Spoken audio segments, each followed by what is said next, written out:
Welcome, I'm Drew Simpson and this is Deanna Fogarty. Today we'll be telling you why some 3-month-olds are taking to the water, and we'll take a look at a man who's touring the country with his upbeat message for kids about setting goals and feeling good. In today's review, we'll hear about a new communication game where everyone wins. Our cameras will take a look at a young TV actress who hasn't let cerebral palsy stand in the way of success. She's TV's Facts of Life, Geri Jewell. So, stay tuned. We'll have more from Follow Focus after these brief messages. It's tough making it in the competitive world of show business. But it's especially difficult if you have cerebral palsy. But one young lady managed to overcome her disability with the help of her mother, who gave her courage and a sense of humor. A most unlikely candidate to become a stand-up comedian is the remarkable young Geri Jewell of TV's Facts of Life. Let's meet Geri's mother, up close and personal, with Susan Vaughn. Well, by and large, Gerry as a baby was a very cheerful baby. Once she was about 6 or 7 months old, she was much of a crybaby prior to that. But growing up, she was bubbly. In fact, other people envied that she was such a cheerful child. Not that she didn't have her moments, though. How did you feel when you found out your daughter had cerebral palsy? It was very devastating. I knew a lot about cerebral palsy, so I knew what I was in for. And it was, well, a crushing time. How did you treat her? Gerry was treated exactly the same as the brothers and sisters were treated. She had to have special attention, but any child gets special attention when they need it, as for measles or a cold. Just that her special attention lasts longer. But she was one of the bunch. We played together, we picnicked together, she did her chores, she got punished when necessary, and we enjoyed each other very much. No special treatment? No special treatment. She was one of the bunch. You treated Gerry the same, but how did your other children treat her? The other children related to her just as they related to each other. They fought, they played together, they laughed together, there was sibling rivalry, there was jealousy, tattletaling, but they all did it equally. When did Gerry first realize that she was different? Up until Gerry graduated from 8th grade, I don't think she really realized she was as different as she was. When she went to high school, she felt that she would do the things that her sister did, go to ball games, football games, dances, belong to groups, and it didn't happen.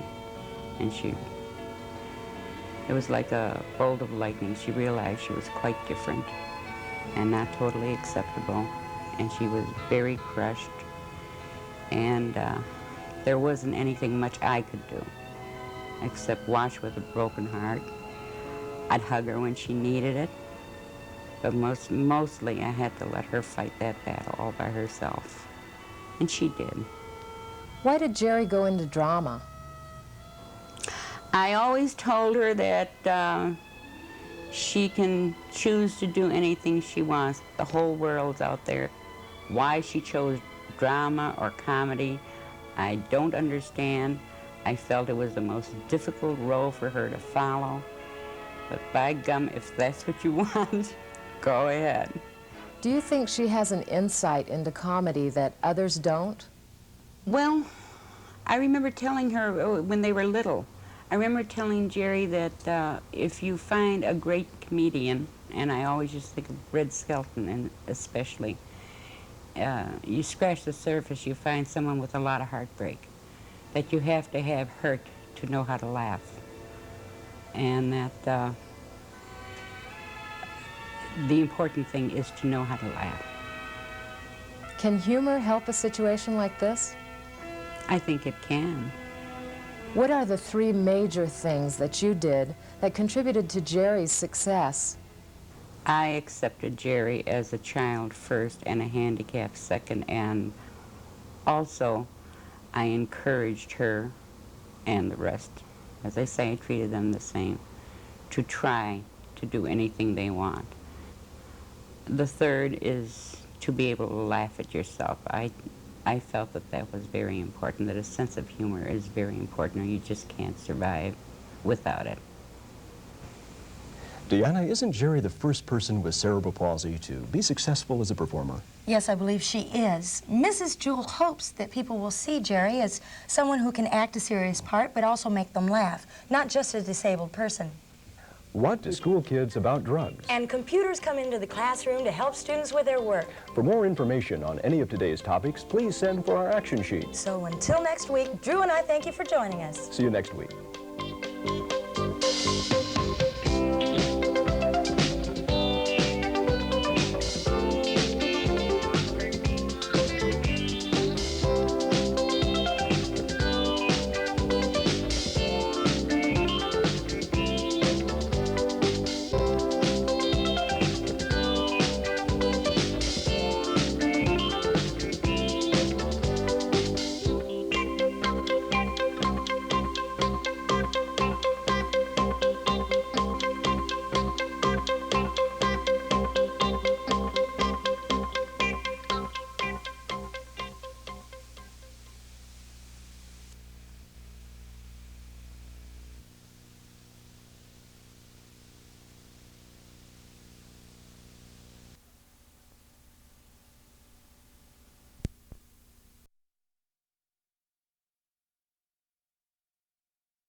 Get off it, Roland. I will be in Aggie's office, and Skip will be in his own room way down the other end of the hall.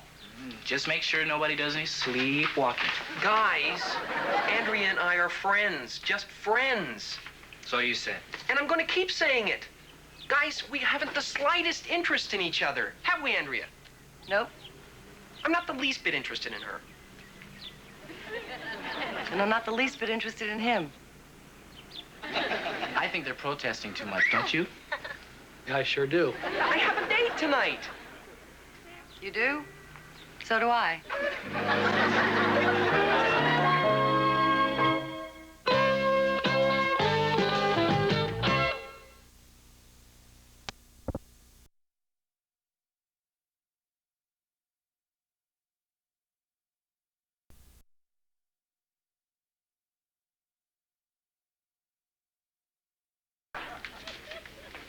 Listen, the bulb blew out in the moviola. Do you think you could help me look for a spare? Oh, that's what I'm living for.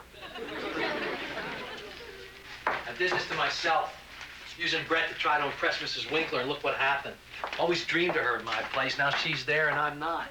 I know what you mean. When I was in high school, I had a friend who was a big stud with the girls. Biff Nyquist. I used to stand next to him at parties just to get the leftovers. But doesn't she just drive you nuts? Mrs. Winkler? Sometimes the highlight of my day is just watching her yawn. I hear you. The way she giggles, and that adorable way she tilts her head when she doesn't understand the thing you're saying. Well, I never realized it. You really like her. I'm such a wimp. Well, here's a fun read. Who's Who in Hungarian Cinema. What are you putting yourself down like that for? I always wanted to ask her out, but I never had the nerve. It's because I'm too shy. You shy? You're shy. That's why I'm standing here looking for a moviola bulb, and he's on the verge of seeing one of the 7 wonders of the world. So much fun. You know, Andrea, we ought to do this more often. I still don't see why you don't stay at my place tonight, though. There's plenty of room. We could just sit around some more and talk, you know, make brownies. Pig out. Oh, brownies, Pappy, I'm easy. Well, it really sounds like fun, but, Hi, Andrea. I thought you had a... I did. But he got sick, so I had dinner alone, and I was lucky enough to run into Aggie in the bar. We had a couple of drinks and the most wonderful chat. I can't imagine. Just a couple of gals sitting around rapping about life and love. Oh, needlepoint, napkin rings. This makes me want to vomit.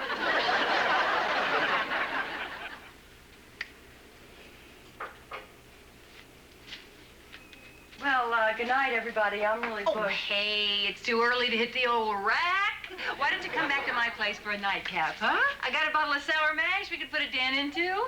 I think I'll take a rain check, okay? Oh, well, how about you, Skip? Huh? We don't have to drink. We could play hearts or parcheesi. Oh, I've got a Rubik's Cube with 3 sides solved. Ooh, thanks, Aggie, but I'm kind of tired, too.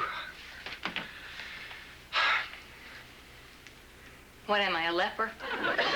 I'm a human being, you know. You might not realize this, but I do have feelings, too. That's what the Elephant Man said.